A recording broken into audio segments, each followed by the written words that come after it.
Il n'avait que 13 ans lorsqu'il a été arrêté par la horde sioniste. Ahmed Manasra, 20 ans aujourd'hui, croupit depuis dans les geôles de l'occupant.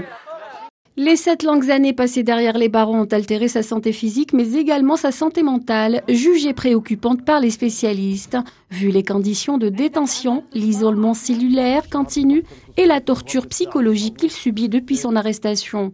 Selon les parents du jeune Palestinien, en 2022, il a été diagnostiqué schizophrène. Mais qui est donc Manasra ? Ahmed a été accusé d'avoir participé à une tentative d'attaque au couteau. Une vidéo de cette époque le montre jeté par la police et les colons sionistes sur les voies ferrées à Al-Quds Est, provoquant une fracture du crâne.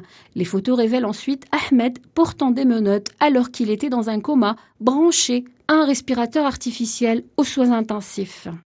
Des centaines de militants de paix et d'organisations américaines de défense des droits de l'homme se mobilisent depuis des années pour sensibiliser l'opinion internationale sur la gravité du cas Manasra et l'injustice dont il fait l'objet.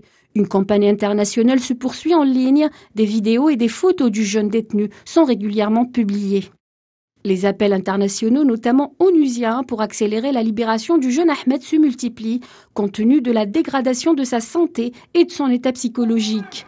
À travers leur campagne, les militants veulent également attirer l'attention de la communauté internationale sur la question des enfants palestiniens qui croupissent dans les geôles de l'occupant, au vu et au su du monde, sans que l'entité sioniste ne soit inquiétée. Manasra fait partie des centaines d'enfants qui sont soumis chaque année à des arrestations arbitraires et à la torture dans les prisons de l'occupant, en plus de la politique de négligence médicale délibérée. Selon les derniers chiffres, leur nombre atteint actuellement les 160 enfants prisonniers. Ce nombre est en constante augmentation. Si aujourd'hui l'affaire Manasra a été rendue publique, combien de Manasra croupissent en prison dans l'anonymat le plus absolu ?